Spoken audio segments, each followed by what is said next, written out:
This is GM Word of the Week, and I'm Fiddleback. Mandrake. Speaking of tiny people, yeah, that's what we were doing. Remember last week we talked about the homunculus? A tiny person intentionally created through alchemical processes by combining human biological fluid with some blood and allowing it to grow inside an animal? Yeah, hard to forget, right? That was pretty gross. Well, we're sorry. We're not done yet.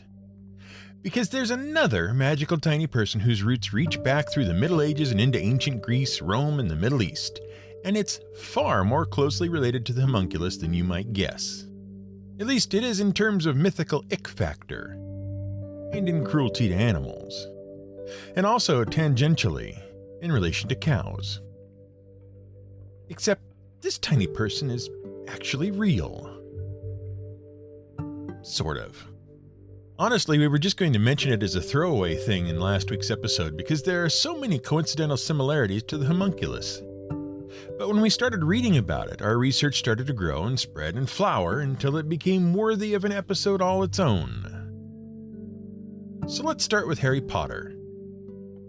Do you remember the scene in the second movie or book, The Chamber of Secrets, where the kids have gathered for their weekly wizardly equivalent of home economics class, herbology, and they're tasked with repotting some plants.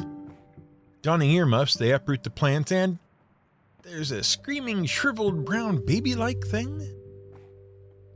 That was kind of weird, right?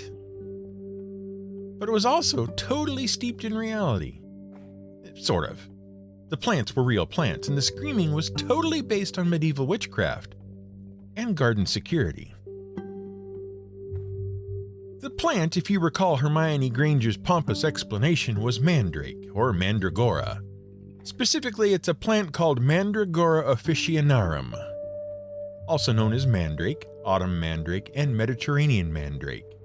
Well, if you want to get very technical, all of those various types of mandrake were gathered together under one official classification, along with a bunch of other cousin plants. Hence the officinarium designation. The name Mandragora appears to come from an ancient Greek word that means harmful to cows. Although there's a mistaken belief that the name actually comes from man and dragon. That'll make more sense in a minute, but it's also untrue. It's just one of those fun linguistic coincidences. A mandrake is a flowering herb with purple bell-shaped flowers and yellow berries, but that's not what makes the plant special. What makes it special is its root system. A mandrake has a thick vertical root that generally forks at the end, and it usually has smaller roots forking off the main root. The upshot of that is, if you squint, it sort of looks like a person, in that it has 2 legs and sometimes 2 arms coming off a pulpy root body. That's what some folks think the man part of the name refers to. The drake part, the dragon part, refers to the fact that the root is very magical. Well, according to legend. See, mandrake is another one of those natural substances, like willow bark, which we discussed in an episode bearing that name. Mandrake is another of those substances that people have been using forever for various medicinal purposes, both real and imagined. One of the oldest mentions of mandrake is in the Bible, and without it, the careers of 2 of the greatest musicians of stage and screen might never have gotten started. Now, the trouble with relating any story from the Old Testament of the Bible is deciding where to start. And that's where this story starts, in the Old Testament. Or really, in the Torah, the Hebrew scripture, which is contained within the Old Testament. And this particular story is part of the book of Genesis. To most people, the book of Genesis, whose name comes from the Greek word for origin, is the story of the creation of the cosmos, the fall of Adam and Eve from grace, Noah's Ark, and so on. And it is, that's the first part, the part that deals with the primeval history of the cosmos. But the rest of the book of Genesis actually recounts the origins of the Hebrew people, and how they became the Israelites, the chosen people of God, and how they ended up enslaved in Egypt. The mandrake comes pretty close to the end of that story. Basically, there was this guy named Jacob. Eventually his name would get changed to Israel, and he was pretty prolific, which is how he ended up being the ancestor of the entire tribe of Israel. Jacob had 2 wives, Leah and Rachel. Now Jacob is a pretty important figure, and there's a lot of stories about him, but we're coming in pretty close to the end of it. Jacob had almost a dozen kids by Leah, but Rachel was barren, and she desperately wanted to have a child. One day, Jacob and Leah's son Reuben discovered this weird plant while harvesting wheat. Mandrake. Now Mandrake supposedly had magical powers to aid in conception. So Rachel ate the berries of the plant, and soon thereafter she bears Jacob a son, Joseph. And then sometime later she dies. Now Jacob was pretty broken up about Rachel's death, but this isn't one of those stories where he blames the kid Joseph for the mother's death. Nope. He treasured Joseph. And Joseph was a kind, well-mannered, all-around good egg. Joseph's half-brothers weren't bad guys either, per se, but they weren't the nicest. They were a bit selfish and a bit jealous. So Jacob liked Joseph that much more, which made his half-brothers even more jealous. When Jacob favored Joseph with a finely made cloak of many brightly colored threads, that was the second to last straw for Joseph's brothers. The last straw came when Joseph woke up one day and said to his 11 brothers, "Hey guys, I had this weird dream that we were all farming out in the field and all your crops bowed down to my crops like my crops were kings and your crops were lowly servants. And wouldn't it be funny if that meant something like you were someday going to kneel to me in supplication? Anyway, let's get to work." One thing led to another, and the brothers tried to kill Joseph, but ended up selling him to a slaver instead. The brothers figured that would be a great plan because then they could make a little profit and still be rid of their brother, and there was no way it would all come back to haunt them years later when a famine forced them to travel from Canaan to Egypt begging for food, where they discovered Joseph was a prophet working for the Pharaoh, and they would have to beg Joseph for forgiveness, which would also lead to enslavement for all of their families. Now, if this sounds like something you've heard before, perhaps in the form of a 1970s rock opera, that's because it's the plot to Andrew Lloyd Webber and Tim Rice's collaborative stage production Joseph and the amazing Technicolor Dreamcoat. And it represents the big break for the musical duo. See, the two met in their late teenage years in 1966, and they decided they could do great things together, with Lloyd Webber on music and Rice on lyrics. And so, they created their first musical, The Likes of Us. They produced a demo tape, shopped it around, and utterly failed to get anyone to even listen. And that would have been the end of them if a family friend of Lloyd Webber, who happened to be a music teacher at a religious school in London, hadn't commissioned Andy and Tim to write something biblical for his choir to sing. But he also wanted something poppy and upbeat and fun. The pair leapt into the project and adapted the story of Joseph and his many-colored coat into a half-hour cantata that mixed several contemporary musical styles and a bit of family-friendly humor. Because that was what the story of a bunch of jealous brothers selling their sibling into slavery needed. It worked. The first performance was a hit. And by luck, one of the audience members was a music critic whose child was in the choir. So it got a great write-up. It was performed a few more times and expanded a bit. And here's the weird bit. Chronologically, in America, Rice and Lloyd Webber's first stage production was a rock opera along the same theme as Joseph, Jesus Christ Superstar, in 1969. And they used the success of that production to market a stage adaptation of Joseph and the Amazing Technicolor Dreamcoat in 1970. But Joseph and the Amazing Technicolor Dreamcoat was their first real success. It led to Jesus Christ Superstar, not the other way around. And without that success, there would have been no Evita, no Cats, no Phantom of the Opera. And Disney would have had to find another lyricist for The Lion King, Aladdin, and Beauty and the Beast. And the James Bond film Octopussy wouldn't have had a theme song. Well, it would probably have had a theme song, but not All Time High with lyrics by Tim Rice. But we digress. The point is, that various ancient peoples attributed a number of medicinal properties to the mandrake, both the berries and the root. The berries were used by various people, including the Greeks and Persians, to dull pain during ancient surgical procedures. And that wasn't just a bunch of mystical mumbo-jumbo, because mandrake is actually narcotic. See, mandrake is part of a family of plants known as the Solanaceae, or nightshade family, whose name bears a resemblance to the Latin word for the rays of the sun, and to the Latin word for calming and soothing. And since the flowers of many nightshade plants have radiating color patterns like the sun's rays or like halos of light, either explanation makes sense. Now, the nightshade family has a lot of members, including the mandrake, but also including tomatoes, potatoes, eggplants, and peppers. Like Jacob's, it's a big family, and like Jacob's family, it has its good eggs and its bad eggs. Very bad eggs. See, many members of the nightshade family produce a class of natural chemicals called alkaloids. And most of the nightshade alkaloids are pretty potent. Some are medicinal, some are narcotic, like those in the mandragora berries, some are hallucinogenic, and some are outright toxic. The most famous nightshade, of course, is the deadly nightshade, Atropa belladonna. The Atropa part derives from the Greek goddess Atropos.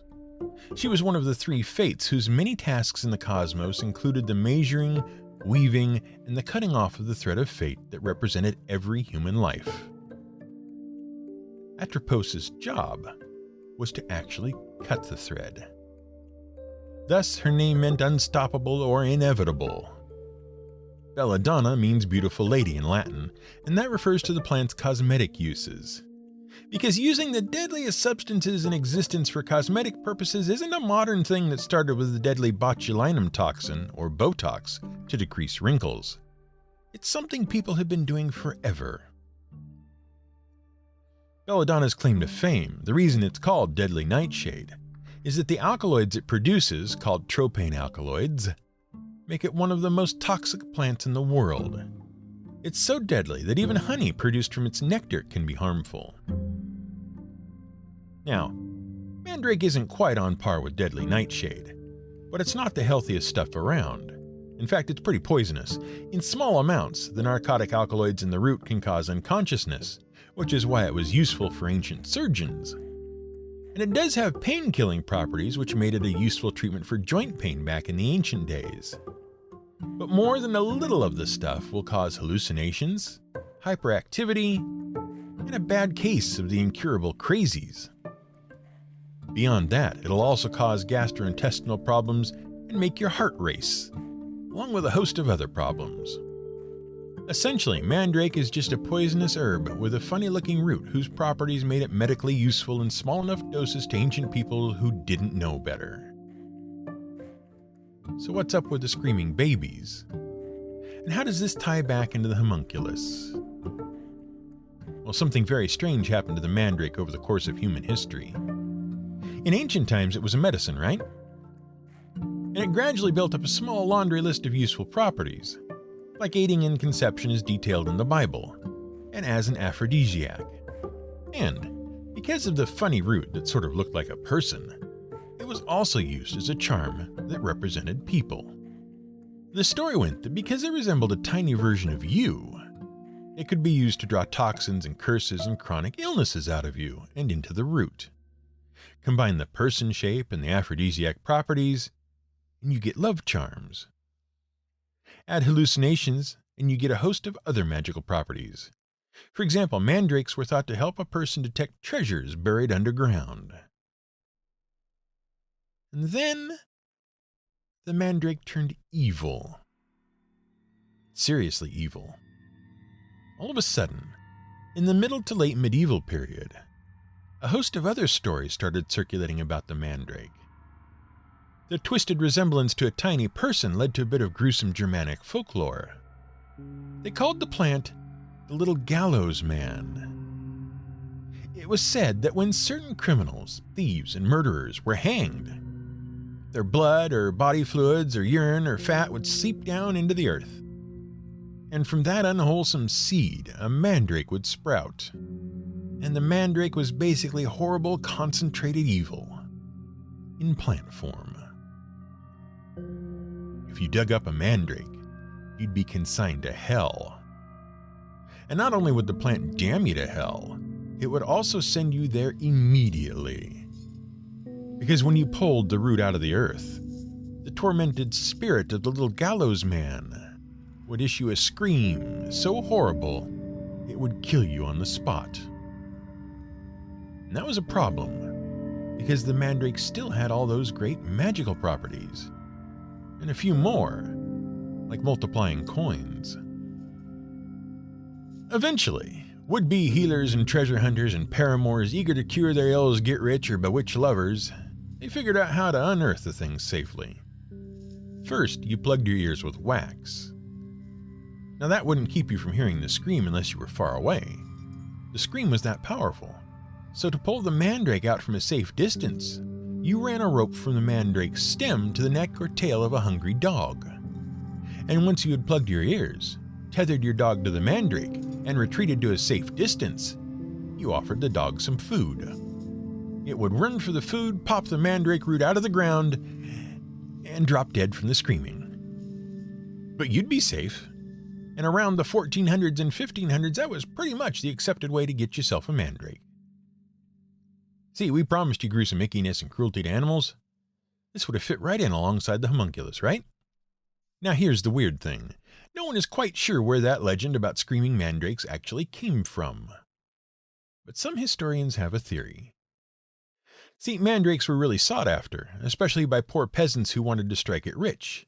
If you were a local herbalist or self-professed witch or wizard and you had mandrakes growing in your garden, you had to worry about greedy locals digging up your magical roots. So the theory goes that the medieval witches and herbalists planted the seeds of the mandrake myth on purpose. They spread around the stories of how deadly the plants were as a way to secure their gardens, until someone figured out that wax and dog thing. But we have to assume that was a noisy process that would wake up Strigonona, and she'd chase off the greedy peasant with a broom, and then curse his sheep, and then go back to cooking spaghetti in her magic pot. Or whatever. Now we have to admit that this is just an obscure theory that we turned up, and it's not a widely accepted explanation or anything. So consider this a legal disclaimer that this is basically just a fun little possible theory, not anything definitive. But before we close out this story, we need to mention something else for which the mandrake planted seeds. Beyond legends of screaming baby plant monsters and beyond the nation of Israel, magical mandrakes also planted the seeds for costumed crime fighters in comics. Or rather, a magician named Mandrake. Mandrake the Magician, the world's first comic superhero. The story starts with Leon Harrison Gross, who was born in St. Louis, Missouri in 1911. He took the name Lee Falk after his father died, and his mother married a man named Albert Falk Epstein. You might have heard of him as the creator of the comic superhero The Phantom. But before he created The Phantom, he was just an artistic young Jewish man from Missouri who was fascinated with stage magicians. Particularly one stage magician named Leon Giglio, who was renowned for his top hat, thin mustache, and red-lined cape. Yes, he was basically the consummate stage magician. In 1934, Lee Falk traveled to New York City to pitch his idea for a weekly newspaper comic about a globe-trotting stage magician who travels the world and uses his skills at illusion and deception to fight crime. Mandrake the Magician also had a partner from the continent of Africa, an African prince named Lothar. Among his many foes, Mandrake often thwarted the villainous Cobra. The folks at King Features liked the ideas, and the drawings of the top-hatted, scarlet-caped, mustachioed magician, but they were dubious of Falk's qualifications to write globe-trotting adventures. Consequently, Falk spun tales of his own globe-trotting adventures and his studies of various mystical practices in the Orient, all of which were lies. In truth, Falk had never left Missouri until the very trip he was on to New York City. But it worked, and Mandrake the Magician started appearing in newspapers across the country. Once the character became popular, Giglio was quick to capitalize on the fictional character that looked like his stage persona. He changed his name to Leon Mandrake, and Falk, for his part, neither confirmed nor denied that Giglio had inspired Mandrake. Meanwhile, Falk continued writing and drawing Mandrake into the 50s, before passing the duties on to Phil Davis. Falk returned in 1964 to writing for the character, while cartoonist Fred Fredericks did the art. In 1999, Falk passed away, still the main writer for the character, and Fred Fredericks kept the strip and comic books going until 2013. So it was a pretty long-running strip and comic book. But that was just the beginning. The stories of the dapper Depression-era caped conjurer really caught on. Numerous toys and books were produced featuring the character throughout the 1930s and beyond. From 1940 to 1942, there was a radio drama, and later Columbia Pictures produced a 12-part serial about Mandrake the Magician. A short comic book miniseries featuring the character ran in 2015, and there's talk of an upcoming motion picture adaptation of Mandrake the Magician. As for Falk, well, thanks to the success of Mandrake the Magician and the Phantom, he was able to finally travel the world as he had once claimed. In his biography, he said, perhaps flippantly, that he did so primarily to assuage his guilt over his lies. You never can be quite sure what will sprout from the seeds you plant, either in the ground or in the minds of others. This has been GM Word of the Week. It's written and researched by The Angry GM and produced by me, Fiddleback. You can support us on Patreon at patreon.com/GMWordOfTheWeek. You can find more at gmwordoftheweek.com and theangrygm.com.